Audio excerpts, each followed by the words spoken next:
Hello students, myself Professor R.S. Udpudi, BLDS College, Jamkandi. Today I am explaining about Introduction to Banking System in India under the subject Banking Law and Practice, which is referred in Rani Channamma University, Belagavi.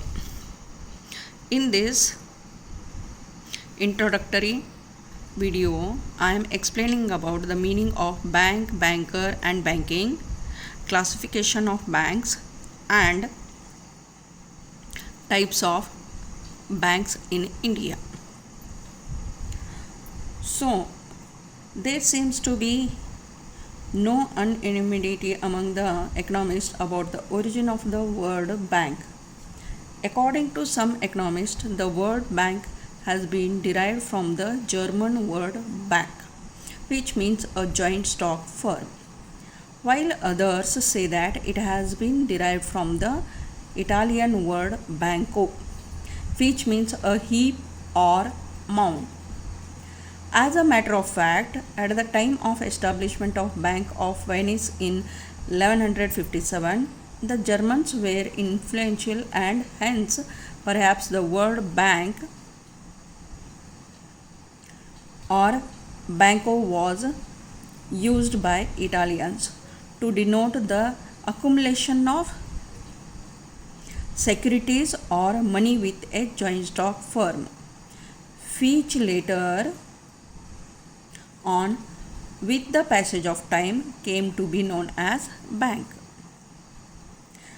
There is still another group of people who believe that the word bank has been derived from the Greek word banko, which means a bench. In the olden days, Jews entered into the money transaction sitting on benches in a marketplace. When a banker was not in a position to meet his obligation, the bench on which he was carrying on money business was broken into pieces and he was taken as bankrupt. Thus, both the words bank or bankrupt are said to have their origin from the word banco. However, the first view of the origin of the bank from words bank or banco seems to be more convincing since it was used in the establishment of Bank of Venice, which is supposed to be the most ancient bank. As a matter of fact, it was originally not a bank in the modern sense but simply an office for the transfer of public debt. But in today's meaning, bank is a financial firm. ಇವತ್ತಿನ ಇದರೊಳಗೆ bank ಅಂತಂದ್ರೆ ಒಂದು ಹಣಕಾಸಿನ ಸಂಸ್ಥೆ ಅಂತ ಹೇಳ್ತೇವೆ ನಾವಲ್ಲೇ. ಬೇರೆ ಬೇರೆ ಅರ್ಥಶಾಸ್ತ್ರಜ್ಞರು ಬೇರೆ ಬೇರೆ ಅರ್ಥವನ್ನು ಕೊಡ್ತಾರೆ. ಬ್ಯಾಂಕ್ ಅನ್ನೋ ಶಬ್ದ ಒರಿಜಿನ್ ಎಲ್ಲಾತು ಹೆಂಗಾತು ಅಂಥೇಳಿ ಅದು ಹಿಸ್ಟ್ರಿ ಕೊಡಾಕತ್ತಾರೆ. ಅದರ for today's meaning bank is a financial firm, the firm which deals banking activities. ಬ್ಯಾಂಕಿನ ಕಾರ್ಯಗಳನ್ನು ಚಟುವಟಿಕೆಗಳನ್ನು ಯಾವ ಸಂಸ್ಥೆ ಮಾಡ್ತೈತಿ ಅದು ಬ್ಯಾಂಕ್ ಅಂತ ಹೇಳ್ತೀವಿ. It is an institution whose debts are widely accepted in settlement of other people's debt to each other. ಒಬ್ಬರಿಗೊಬ್ಬರ ಹಣಕಾಸಿನ ಒಂದು ವ್ಯವಸ್ಥೆಯನ್ನು ಮಾಡಿಕೊಡುವಂತಹ ಸಂಸ್ಥೆ ಅಂತ ಹೇಳ್ತೇವೆ ನಾವಲ್ಲೇ. Then who is banker? Banker is a person. Bank ಒಂದು ಇನ್ಸ್ಟಿಟ್ಯೂಷನ್ ಐತಿ, ಸಂಸ್ಥೆ ಐತಿ. ಬ್ಯಾಂಕರ್ ಅ ಪರ್ಸನ್ ಅದಾನ ಅಂತ ಹೇಳ್ತೇವೆ. ಇನ್ವಾಲ್ವ್ಡ್ ಇನ್ ಬ್ಯಾಂಕಿಂಗ್ ಬಿಸ್ನೆಸ್, ಬ್ಯಾಂಕಿನ ಒಂದು ವ್ಯವಹಾರದೊಳಗೆ ತೊಡಗಿಕೊಂಡಂತಹ ವ್ಯಕ್ತಿ ಅಂತ ಹೇಳ್ತೇವೆ. Then banking. Here we are giving the definition according to Banking Regulation Act of India 1949.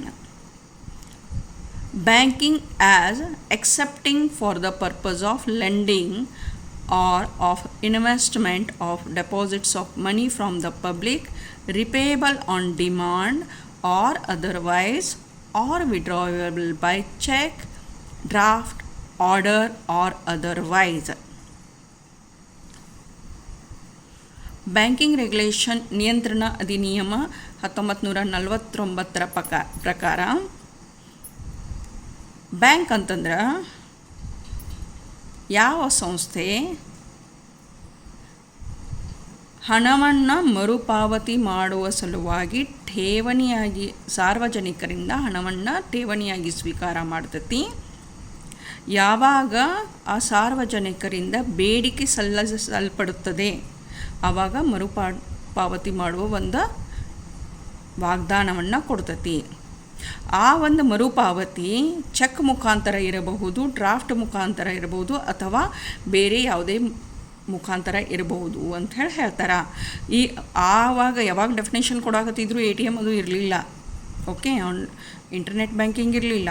ಅವನ್ನೆಲ್ಲನೂ ಮೀನಿಂಗ ಇದ್ರೊಳಗೀಗ ನಾವು ಸೇರಿಸ್ಬೋದೈತಿ ಅಥವಾ ಅರ್ಥೈಸ್ಬೋದಾಗೈತಿ. So banking is accepting for the purpose of lending or of investment of deposits of money from the public. ಸಾರ್ವಜನಿಕರಿಂದ ಠೇವಣಿಯನ್ನು ಸ್ವೀಕಾರ ಮಾಡಾಕತ್ತೈತಿ. repayable on demand or otherwise. ಯಾವಾಗ ಸಾರ್ವಜನಿಕರಿಂದ demand ಬರ್ತೈತಿ, ಬೇಡಿಕೆ ಸಲ್ಲಿಸಲ್ಪಡ್ತೈತಿ, ಅವಾಗ ಮರುಪಾವತಿ ಮಾಡ್ತೈತಿ. ಆರ್ ವಿಡ್ರಾವೇಬಲ್, ತಕ್ಕೋಬಹುದು ಚೆಕ್ ಮುಖಾಂತರ, ಡ್ರಾಫ್ಟ್ ಮುಖಾಂತರ, ಆರ್ಡರ್ ಅಥವಾ ಗ್ರಾಹಕರು ಯಾರು ಠೇವಣಿ ಇಟ್ಟಾರಲ್ಲ ಅವರ ಒಂದು ನಿರ್ದೇಶನದ ಪ್ರಕಾರ ಅದನ್ನು ಹಣವನ್ನು ಕೊಡುವ ಪದ್ಧತಿಯನ್ನು ಅದು ಇಟ್ಕೊಂಡೈತಿ ಅಂತ ಹೇಳ್ತೇವೆ. The Reserve Bank of India Act 1934 and the Banking Regulation Act 1949 govern the banking operations in India. ಪೂರ್ಣ ಭಾರತದೊಳಗೆ ಇವೆರಡೂ ಆ್ಯಕ್ಟ್ ಅಪ್ಲೈ ಆಗ್ತಾವ ಅಂತ ಹೇಳ್ತೇವೆ. So here banking history we are going to know about little bit about it. Bank of Venice was the first bank to start commercial banking operation in 1157. As earlier I said, modern banking system began with the opening of Bank of England in 1694. Bank of Hindustan was the first bank to be established in India in 1770.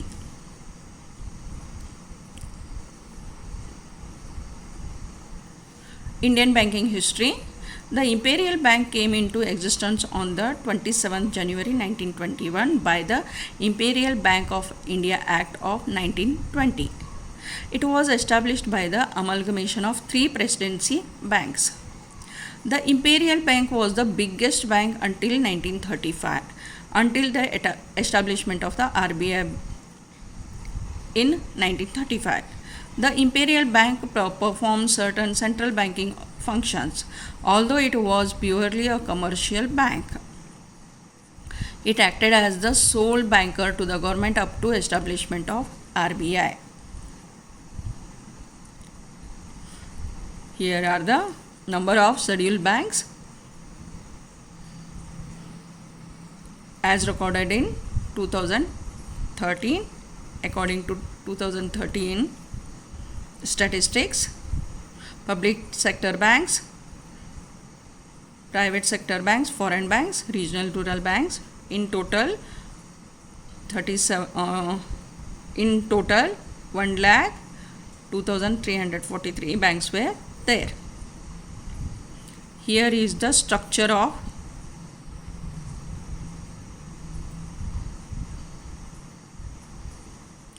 banks.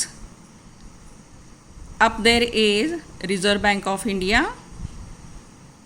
There next Cooperative Bank, Commercial Bank, Scheduled and non-scheduled, it includes, and Development Banks.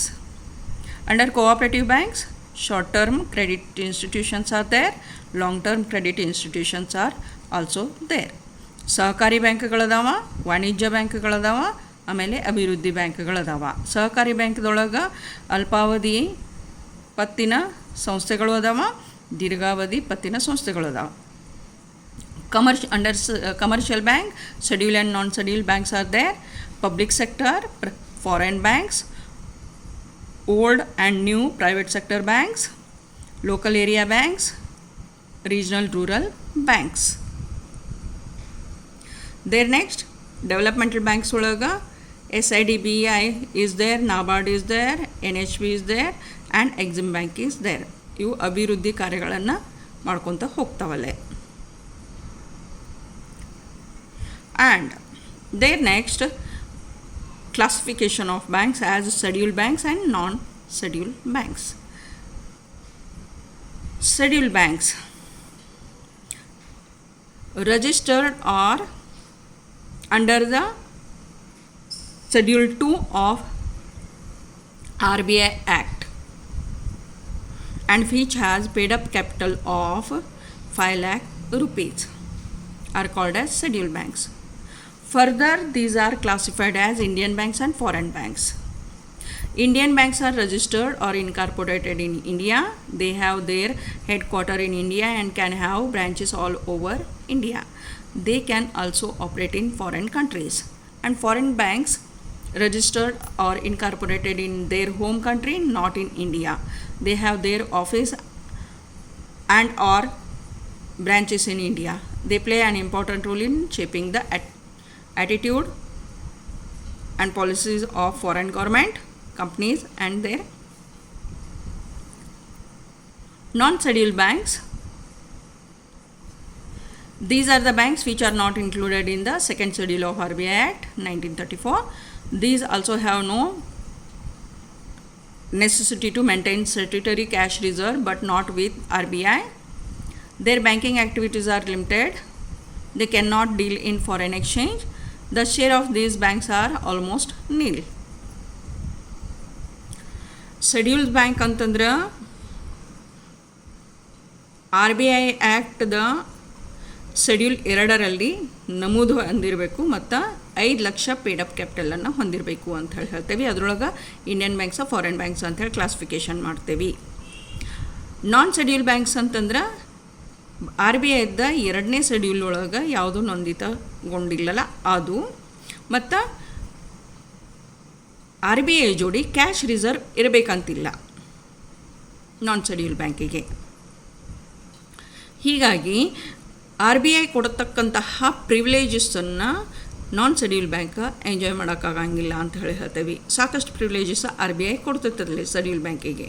ತನ್ನ ಕಡೆ ಯಾವ್ಯಾವ registered ಆಗ್ಯಾವಲ್ಲ, ಆಮೇಲೆ ಯಾವ cash ರಿಸರ್ವ್ಸನ್ನು ಇಟ್ಟಿದ್ದ ಅದಾವಲ್ಲ, ಅವಕ್ಕೆ ಸಾಕಷ್ಟು ಹಣಕಾಸಿನ ಸವಲತ್ತನ್ನು ಕೊಡ್ತೈತಿ, ಹಂಗೆ ಬ್ಯಾಕಪ್ನು ಕೊಡತೈತಿ, ರೀಇಂಬರ್ಸ್ಮೆಂಟ್ ಪ್ಲ್ಯಾನ್ಸನ್ನು ಕೊಡ್ತೈತದಲ್ಲೇ. Types of banks: cooperative banks, development banks, agricultural banks, industrial banks, exchange banks, regional rural banks, indigenous banks, central banks, here we call in India as RBI, and commercial banks. Cooperative banks ಅದಾವ, developmental banks ಅದಾವ, agricultural banks ಅದಾವ, ಕೃಷಿ ಬ್ಯಾಂಕ್ಗಳದಾವ, ಕೈಗಾರಿಕಾ ಬ್ಯಾಂಕ್ಗಳದಾವ, ವಿನಿಮಯ ಬ್ಯಾಂಕ್ಗಳದಾವ, ಪ್ರಾದೇಶಿಕ ಬ್ಯಾಂಕ್ಗಳದಾವ, ಹಂಗೆ ಕೇಂದ್ರೀಯ ಬ್ಯಾಂಕ್ಗಳದಾವ ಮತ್ತು ವಾಣಿಜ್ಯ ಬ್ಯಾಂಕ್ಗಳದಾವ. First here we are looking at cooperative banks. Cooperative banks is a small scale banking carried on no profit, no loss basis for mutual cooperation and help. ಲಾಭದ ಉದ್ದೇಶವನ್ನು ಇಟ್ಟುಕೊಳ್ಳಾರದೆ ಸ್ಥಾಪಿತವಾದಂತಹ ಸಹಕಾರಿ ತತ್ವದೊಂದಿಗೆ ಹುಟ್ಟಿಕೊಂಡಂತಹ ಬ್ಯಾಂಕ್ಗಳನ್ನು ಸಹಕಾರಿ ಬ್ಯಾಂಕ್ಗಳು ಅಂಥೇಳಿ ಕರಿತೇವೆ. Engaged in financing rural and agricultural development, ಗ್ರಾಮೀಣ ಮತ್ತು ಕೃಷಿ ಅಭಿವೃದ್ಧಿಯ ಕಾರ್ಯದಲ್ಲಿ ಈ ಬ್ಯಾಂಕ್ಗಳು ಕಾರ್ಯನಿರತವಾಗಿವೆ. They are established under the cooperative credit society act of 1904. Features of cooperative banks. Cooperative ಬ್ಯಾಂಕಿನ ಲಕ್ಷಣಗಳು: government sponsored, supported and subsidised financial agencies in India, work on the principle of cooperation, self help and mutual help, democratic principle ಮೇಲೆ ಅಂದರೆ ಪ್ರಜಾಪ್ರಭುತ್ವದ ಒಂದು ತತ್ವದ ಮೇಲೆ ಸ್ಥಾಪಿತಗೊಂಡಂತಹ ಬ್ಯಾಂಕ್ಗಳಿರ್ತವೆ ಇವು ಅಲ್ಲೇ. They function on no profit no loss basis, ಲಾಭದ ಉದ್ದೇಶಕ್ಕಾಗಿ ಹುಟ್ಟಿಕೊಂಡಿಲ್ಲ. ಪರ್ಫಾರ್ಮ್ ಲಿಮಿಟೆಡ್ ಬ್ಯಾಂಕಿಂಗ್ ಫಂಕ್ಷನ್, ಇದರ ಕಾರ್ಯ ಬಹಳ ಸೀಮಿತವಾಗಿದೆ. Some of them are schedule banks but most are non schedule bank. ಕೆಲವೊಂದಿಷ್ಟು ಬ್ಯಾಂಕ್ಗಳು ಶೆಡ್ಯೂಲ್ ಬ್ಯಾಂಕ್ ಅದಾವ, ಅದರೊಳಗೆ Cooperative banks are financial intermediaries only because a significant amount of their borrowings is from RBI, NABARD, central and state government and cooperative apex institutions. ಸಹಕಾರಿ ಬ್ಯಾಂಕ್ಗಳು ಏನೈತಿ ಅಂತಂದರೆ ಮಧ್ಯವರ್ತಿ ಬ್ಯಾಂಕ್ಗಳಾಗಿ ಕೆಲಸ ಮಾಡ್ತೈತಿ ಅಂತ ಹೇಳ್ತೀವಿ. ಯಾಕಂತಂದ್ರೆ ಇದ್ರ ಹೆಚ್ಚಿನ ಒಂದು ಹಣಕಾಸಿನ ಪೂರೈಕೆ ಏನೈತಿ ಅಂತಂದ್ರೆ ಅದು ಭಾರತೀಯ ರಿಸರ್ವ್ ಬ್ಯಾಂಕ್ನಿಂದ, ನಾಬಾರ್ಡ್ದಿಂದ, ಕೇಂದ್ರ ಮತ್ತು ರಾಜ್ಯ ಸರ್ಕಾರಗಳಿಂದ ಮತ್ತು ಅಪೆಕ್ಸ್ ಬ್ಯಾಂಕ್ಗಳಿಂದ ಆಗ್ತೈತಿ. These banks play a vital role in mobilizing savings and stimulating agricultural investment. Cooperative credit institutions account for the second largest proportion of 44.6% of total institutional credit. The cooperative sector is very much useful for rural people. The cooperative banking sector is divided into following categories: state cooperative banks, ರಾಜ್ಯ ಮಟ್ಟದೊಳಗೆ ಸಹಕಾರಿ ಬ್ಯಾಂಕ್ಗಳದಾವ, central cooperative banks ಕೇಂದ್ರ ಮಟ್ಟದೊಳಗೆ ಸಹಕಾರಿ ಬ್ಯಾಂಕ್ಗಳದಾವ, ಆಮೇಲೆ primary agricultural credit societies ಪ್ರಾಥಮಿಕ ಕೃಷಿ ಪತ್ತಿನ ಬ್ಯಾಂಕ್ಗಳು ಸಹ ಅದಾವ. ಇದನ್ನು ನಾವು 3 ಟೈರ್ ಪ್ರೋಗ್ರಾಮ್ ಅಂತಲೂ ಕರಿತೇವಲ್ಲೇ. Next is development bank. A development bank may be defined as a financial institution concerned with providing all types of financial assistance to business units in the form of loans, underwriting, investment, and guarantee operations and promotional activities, economic development in general and industrial development in particular. ಅಭಿವೃದ್ಧಿ ಕಾರ್ಯಗಳು ಆರ್ಥಿಕತೆಯ ಸರ್ವತೋಮುಖ ಅಭಿವೃದ್ಧಿಗಾಗಿ ಕಾರ್ಯವನ್ನು ಇವು ನಡೆಸ್ತಾವ ಅಂತ ಹೇಳ್ತೇವೆ. A development bank is basically a term lending institution. It is a multipurpose financial institution with a broad development outlook. The Industrial Finance Corporation of India, the first development bank, was established in 1948. Subsequently, many other institutions were set up, for example, IDBI, IFCI, SIDBI, etc. Functions of Development Bank. ಅಭಿವೃದ್ಧಿ ಬ್ಯಾಂಕ್ಗಳ ಕಾರ್ಯಗಳು: ಫೋಸ್ಟರಿಂಗ್ industrial growth, ಕೈಗಾರಿಕಾ ಅಭಿವೃದ್ಧಿಗೆ ಒತ್ತನ್ನು ಕೊಡುವುದು. Providing long term assistance, ದೀರ್ಘಾವಧಿ ಸಾಲದ ವ್ಯವಸ್ಥೆಯನ್ನು ಮಾಡುವುದು. ಬ್ಯಾಲೆನ್ಸ್ ಡೆವಲಪ್ಮೆಂಟ್, ಸಮತೋಲನ ಅಭಿವೃದ್ಧಿಯನ್ನು ಸಾಧಿಸುವುದು. ಪ್ರೊವೈಡಿಂಗ್ ಪ್ರಮೋಷನಲ್ ಸರ್ವಿಸಸ್, ಪ್ರವರ್ಧನೆಯ ಕಾರ್ಯಗಳನ್ನು ನಡೆಸುವುದು. Infrastructure building. ಎಂಟರ್ಪ್ರಿನರ್ ಡೆವಲಪ್ಮೆಂಟ್, ಉದ್ಯಮಶೀಲತೆಯನ್ನು ಅಭಿವೃದ್ಧಿಪಡಿಸುವುದು. ಫುಲ್ಫಿಲ್ಲಿಂಗ್ ಸೋಷಿಯೋ ಎಕನಾಮಿಕ್ ಆಬ್ಜೆಕ್ಟಿವ್ಸ್, ಸಾಮಾಜಿಕ ಆರ್ಥಿಕ ಉದ್ದೇಶಗಳನ್ನು ಈಡೇರಿಸುವುದು. Next is NABARD, National Bank for Agriculture and Rural Development. NABARD is an apex development bank with an authorization for facilitating credit flow for promotion and development of agriculture, small scale industries, cottage and village industries, handicrafts and other rural crafts. ಕೃಷಿ ಮತ್ತು ಗ್ರಾಮೀಣ ಅಭಿವೃದ್ಧಿಯನ್ನು ಉದ್ದೇಶ ಇಟ್ಟುಕೊಂಡು ಹುಟ್ಟಿಕೊಂಡಂತಹ ಸಂಸ್ಥೆ NABARD ಐತಲ್ಲೇ. It also has the mandate to support all other allied economic activities in rural areas, promote integrated and sustainable rural development and secure prosperity of rural areas. It is entrusted with providing refinance to lending institutions in rural areas, bringing about or promoting institution development and evaluating, monitoring and inspecting the client's banks. Acts as a coordinator in the operations of rural credit institutions. ಪ್ರಾದೇಶಿಕ ಪತ್ತಿನ ಒಂದು ವ್ಯವಸ್ಥೆಯನ್ನು ನೋಡ್ಕೊಂಡು ಹೋಗೋದು ನಾಬಾರ್ಡದ ಒಂದು ಮುಖ್ಯ ಕಾರ್ಯ ಅಂತ ಹೇಳ್ತೇವೆ. ರೀಫೈನಾನ್ಸಿಂಗ್ ಕೆಲಸ, ಹಣ ಮರುಪಾವತಿಯ ಒಂದು ಉದ್ದೇಶವನ್ನು ಇಟ್ಕೊಂಡೈತದಲ್ಲೇ. It haves different sectors of the economy that they have special credit needs for housing, small business and agricultural loans, etc. Next bank ಯಾವುದೈತಿ ಅಂತಂದರೆ ಇಂಡಸ್ಟ್ರಿಯಲ್ ಬ್ಯಾಂಕ್ ಐತಿ ನಮ್ಮದಲ್ಲೇ. That is IDBI, Industrial Development Bank of India. It was established on 1/7/1964 as a wholly owned subsidiary of RBI. RBI ಸಬ್ಸಿಡರಿಯಾಗಿ ಹುಟ್ಟಿ ಹಾಕೊಂಡಂತಹ ಒಂದು ಸಂಸ್ಥೆ ಐತಿ, ಇದು bank ಐತಿ. The bank offers personalized banking and financial solution to its clients in the retail and corporate banking arena through its large network of branches and ATMs spread across length and breadth of India. Its headquarters is in Mumbai. It has changed its name IDBI Limited to IDBI Bank Limited. The bank truly reflects the functions it is carrying on. The name of the bank was changed to IDBI Bank Limited and the new name became effective from May 7, 2008. Merger of IDBI Bank Limited with IDBI Limited, which has came into effect from 2005. Developmental activities undertaken by the IDBI. It takes the promotional activities, support to science and technology, energy conservation, common quality testing centers for small industries. ಈ ಅಭಿವೃದ್ಧಿ ಕಾರ್ಯಗಳನ್ನು IDBI ತೊಗೊಳಕತ್ತೈತಿ. Science and ವಿಜ್ಞಾನ ಮತ್ತು ತಂತ್ರಜ್ಞಾನಕ್ಕೆ ಪ್ರೋತ್ಸಾಹವನ್ನು ಕೊಡಾಕತ್ತೈತಿ.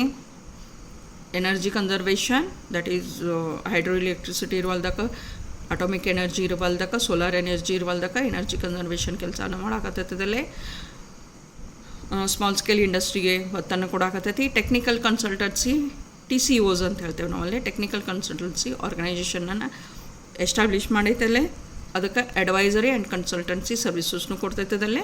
All facility under this guidance, total technical support to newly established industries, small scale and medium scale industries. Entrepreneurship development institution ಅನ್ನು ಮತ್ತು empowerment ಪ್ರೋಗ್ರಾಮ್ಸನ್ನು ಹಾಕೋತದಲ್ಲೇ. EDP ಪ್ರೋಗ್ರಾಮ್ಸ್ ಅಂತ ಹೇಳ್ತೇವೆ ನಾವಲ್ಲೇ, ಅದನ್ನು ತೊಗೊಳಕತ್ತದಲ್ಲೇ. There next bank is export import bank of India, that is EXIM. Export Import Bank of India is a premier export financial institution of the country, set up in 1982 under the Export Import Bank of India Act 1981. Government of India launched the institution with a mandate not just to enhance export from India but to integrate the country's foreign trade and investment with the overall economic growth. ಭಾರತದ ಅಂತಾರಾಷ್ಟ್ರೀಯ ವ್ಯಾಪಾರವನ್ನು ಸಮತೋಲನ ಕೈಗೊಳ್ಳಲು EXIM ಬ್ಯಾಂಕನ್ನು establish ಮಾಡಲಾಯಿತು. RBIದ ಒಂದು ಅಂಗಸಂಸ್ಥೆಯಾಗಿ EXIM bank ಕೆಲಸ ಮಾಡ್ತದಲ್ಲೇ. Since its inception, EXIM bank has been both the catalyst and a key player in the promotion of cross-border trade and investment. ಅಂತಾರಾಷ್ಟ್ರೀಯ ಮಟ್ಟದಲ್ಲಿ ಒಂದು ಮಹತ್ವದ ಪಾತ್ರವನ್ನು EXIM ಬ್ಯಾಂಕ್ ವಹಿಸತಿ. ಅದರೊಳಗೆ it is encouraging project exports from India. The bank provides financial assistance by way of term loans in Indian rupees, foreign currencies for setting up new production facilities, expansion, modernization, upgradation of existing facilities, and for acquisition of production equipment or technology. ಭಾರತದ ಅಂತಾರಾಷ್ಟ್ರೀಯ ವ್ಯಾಪಾರವನ್ನು ಅಭಿವೃದ್ಧಿ ಪಡಿಸೋಕ ಏನೇನು ಸಹಾಯಕ ಐತಲ್ಲ ಅಷ್ಟು ಕಾರ್ಯಗಳನ್ನು EXIM bank ಮಾಡಾಕತ್ತೈತೆ ಅಂತ ಹೇಳ್ತೇವೆ. ಭಾರತದ ಕರೆನ್ಸಿ ಒಳಗಿರ್ಬೋದು, ವಿದೇಶಿ ಕರೆನ್ಸಿ ಒಳಗಿರ್ಬೋದು ಸಾಲದ ವ್ಯವಸ್ಥೆಯನ್ನು ಮಾಡಿಕೊಡ್ತೈತಿ. ಹೊಸ ಉತ್ಪಾದನಾ ಪದ್ಧತಿಯನ್ನು ಅಳವಡಿಸೋದಿರ್ಬೋದು, ವಿಸ್ತರಣೆ ಇರಬಹುದು, ನವೀಕರಣ ಇರಬಹುದು, ಅಪ್ಗ್ರೇಡೇಷನ್ ಇರ್ಬೋದು, ಯಾವುದೋ ಒಂದು ರೀತಿ ಒಳಗೆ ಹಣಕಾಸಿನ ಸಹಾಯವನ್ನು EXIM ಮಾಡ್ತೈತಿ ಅಂತ ಹೇಳ್ತೇವೆ. Under its export marketing finance program, EXIM bank supports small and medium enterprises in their export marketing efforts. ಅಂದರೆ EXIM ಏನೈತಲ್ಲ, ಭಾರತದ ಸಂಸ್ಥೆಗಳಿಗೆ ಒಂದು ಅಂತಾರಾಷ್ಟ್ರೀಯ ಮಾರುಕಟ್ಟೆಯನ್ನು ತಂದುಕೊಡ್ತೈತಿ ಅಂತ ಹೇಳ್ತೇವೆ. There next is regional rural banks, ಗ್ರಾಮೀಣ ಬ್ಯಾಂಕ್ಗಳಂತ ಹೇಳಿ ಹೇಳ್ತೇವೆ ನಾವಲ್ಲೇ, ಗ್ರಾಮೀಣ ವಿಕಾಸ ಬ್ಯಾಂಕ್ಗಳಂತ ಹೇಳಿ ಹೇಳ್ತೇವೆ ಇವನ್ನ. They were set up on the recommendation of Narasimhan Committee in 1975. The objective was to provide credit and other facilities to small and marginal farmers, agricultural laborers and artisans. RRBs are working in all states except Goa and Sikkim. They are governed by Regional Rural Bank Act 1976. 50% capital is provided by central government, 15% state government, 35% by sponsoring public sector bank. Regional rural banks ಏನೈತಿ ಅಂತಂದ್ರೆ Narasimhan committee banking ಇದಕ್ಕೆ ವ್ಯವಸ್ಥೆಯನ್ನು ಬದಲಾವಣೆ ತಂದು ಕೊಟ್ಟಂಥ ಒಂದು committee ಐತಿ Narasimhan committee. ಅದರ ಒಂದು ಭಾರತದ ಸರ್ವತೋಮುಖ ಅಭಿವೃದ್ಧಿಗಾಗಿ, ಗ್ರಾಮೀಣ ಮಟ್ಟದ ಅಭಿವೃದ್ಧಿಗಾಗಿ ಏನೈತಿ ಪ್ರಾದೇಶಿಕ ಬ್ಯಾಂಕ್ಗಳು ಹುಟ್ಟು ಹಾಕಬೇಕು ಅಂಥೇಳಿ ಅವರು ರೆಕಮೆಂಡ್ ಮಾಡಿದರು. ಅದರ ಪ್ರಕಾರ ಹುಟ್ಟಿ ಹಾಕೊಂಡಂಥ ಬ್ಯಾಂಕ್ಗಳದಾವ. ಇವತ್ತು ಗೋವಾ ಮತ್ತು ಸಿಕ್ಕಿಂ ಬಿಟ್ಟರೆ ಉಳಿದ ಎಲ್ಲ ರಾಜ್ಯದೊಳಗೆ ರೀಜನಲ್ RRBs ಅಂಥೇಳಿ ಹೇಳ್ತೇವೆ, ಇವು ಹುಟ್ಟಿ ಹಾಕಿಕೊಂಡವ. ಇದಕ್ಕೆ ಇರ್ತಕ್ಕಂಥ ಹಣಕಾಸಿನ ವ್ಯವಸ್ಥೆ ಏನೈತಲ್ಲ ಅದರೊಳಗೆ ಸೆಂಟ್ರಲ್ ಗೌರ್ಮೆಂಟ್ ಏನೈತಿ, ಕೇಂದ್ರ ಸರ್ಕಾರ 50% ಕೊಡಾಕತ್ತೈತಿ, 50% ಕೊಡಾಕತ್ತೈತಿ. ರಾಜ್ಯ ಸರ್ಕಾರಗಳು 15% ಹಣಕಾಸಿನ ವ್ಯವಸ್ಥೆಯನ್ನು ಮಾಡ್ತಾವೆ. ಆಮೇಲೆ ಸ್ಪಾನ್ಸರಿಂಗ್ ಬ್ಯಾಂಕ್ ಅಂತ ಹೇಳ್ತೇವೆ. ಯೂಶ್ವಲಿ ಸ್ಟೇಟ್ ಬ್ಯಾಂಕ್ ಅದಾವ, ನ್ಯಾಷನಲೈಸ್ಡ್ ಬ್ಯಾಂಕ್ಸ್ ಏನದಾವಲ್ಲ ಅವಕ್ಕಷ್ಟಕ್ಕೂ ಸ್ಪಾನ್ಸರಿಂಗ್ ಬ್ಯಾಂಕ್ ಅಂತ ಇರ್ತಾವೆ. ಬೇರೆ ಬೇರೆ ರಾಜ್ಯದೊಳಗೆ ಬೇರೆ ಬೇರೆ ಸ್ಪಾನ್ಸರಿಂಗ್ ಬ್ಯಾಂಕ್ಸ್ ಅದಾವಲ್ಲೇ. ಅವೇನಾಗೈತಿ ಅಂತಂದರೆ 35% ಹಣಕಾಸಿನ ವ್ಯವಸ್ಥೆಯನ್ನು ಮಾಡಿಕೊಡ್ತಾವೆ. Features of RRBs. The area of RRB is limited to only a region comprising of some district of a state. ಇವೇನು ಪ್ರಾದೇಶಿಕ ಮಟ್ಟ ಅಂತ ಹೇಳ್ತೇವಲ್ಲ, ಎಲ್ಲಿ ಎಸ್ಟಾಬ್ಲಿಷ್ ಆಗಿರ್ತೈತಿ ಅಲ್ಲಷ್ಟು ಅವ್ರದ್ದು ಲೊಕೇಶನ್ ಐತಿ, ಅಲ್ಲೇ ಅಷ್ಟು ಕಾರ್ಯವನ್ನು ನಿರ್ವಹಿಸ್ತಾವ ಅಂತ ಹೇಳ್ತೇವೆ. ಈಗ ಕರ್ನಾಟಕ ಗ್ರಾಮೀಣ ವಿಕಾಸ್ ಬ್ಯಾಂಕ್ ಅಂತೇಳಿ ಹೇಳ್ತೇವಲ್ಲ, ಕರ್ನಾಟಕದೊಳಗಷ್ಟು ಅದು ಕಾರ್ಯವನ್ನು ನಿರ್ವಹಿಸಾಕತ್ತೈತಿ ಅಂತ ಹೇಳ್ತೇವೆ, ಕಾರ್ಯವನ್ನು ಮಾಡ್ತೈತಿ ಅಂತ ಹೇಳ್ತೇವೆ. ಇವತ್ತಿನ ಕಾಂಪಿಟೇಷನ್ದೊಳಗೆ ಹೆಚ್ಚಿನ ಒಂದು ಫೆಸಿಲಿಟಿಯನ್ನು ಈಗೇನೈತಿ RBIದವರು ಕೊಡಾಕತ್ತಾರೆ ಎಲ್ಲ ಬ್ಯಾಂಕ್ಗಳಿಗೆ. These banks grant loan only to the rural agricultural sector and small artisans. ಗ್ರಾಮೀಣ ಕೃಷಿಕರಿಗೆ ಮತ್ತು ಗ್ರಾಮೀಣ ಮಟ್ಟದಲ್ಲಿ ಇರ್ತಕ್ಕಂತಹ ಗೃಹ ಕೈಗಾರಿಕೆಗಳಿಗೆ ಹಣಕಾಸಿನ ಸಹಾಯವನ್ನು ಮಾಡ್ತಾವೆ. The lending rates would be somewhat lower than the commercial banks. Commercial ಬ್ಯಾಂಕಿಗೆ ಕಂಪೇರ್ ಮಾಡಿದ್ರೆ ಬಡ್ಡಿಯ ದರ ಭಾಳ ಕಡಿಮೆ ಇರ್ತೈತಿ. These are intended to eliminate money lenders. ಇವರೇನು ಗ್ರಾಮೀಣ ಮಟ್ಟದೊಳಗೆ ಲೇವಾದೇವಿಗಾರರು ಏನಿದ್ರಲ್ಲ ಅವ್ರನ್ನ ತೊಡೆದು ಹಾಕಿ, ಯಾಕಂದ್ರೆ ನಮ್ಮ ಭಾರತದ ಒಂದು ಸಾಲದ ವ್ಯವಸ್ಥೆಯಲ್ಲಿ ಮ್ಯಾಕ್ಸಿಮಮ್ ಅಂದ್ರೆ ಸಾಲ ಕೊಡುವವರು ಲೇವಾದೇವಿಗಾರರಿದ್ದರು. ಅವರ ಒಂದು ಅತ್ಯಾಚಾರವನ್ನು ತೆಗೆದು ಹಾಕಕ್ಕೇನೈತಿ ಅಂತಂದ್ರೆ RRBs ಹುಟ್ಟಾಕೊಂಡು ಅಂತ ಹೇಳಾಕತ್ತೇವೆ. These banks are to supplement the efforts of cooperative banks. ಸಹಕಾರಿ ಬ್ಯಾಂಕ್ಗಳು ಏನು ಕೆಲಸ ಮಾಡ್ತಿರ್ತಾವಲ್ಲ ಅವ್ರ ಜೊತೆಗೂಡ್ಕೊಂಡು ಕೆಲಸವನ್ನು ಮಾಡ್ತಿರ್ತಾವೆ ಅಂತ ಹೇಳ್ತೇವೆ. It is what all about the types of bank. Here I have concluded up to RRBs. I have to take another two banks. One is RBI, another is commercial bank. In my next video I am coming with RBI, its established and functions. Hope you like my video. Please like, share and subscribe my channel. Thank you.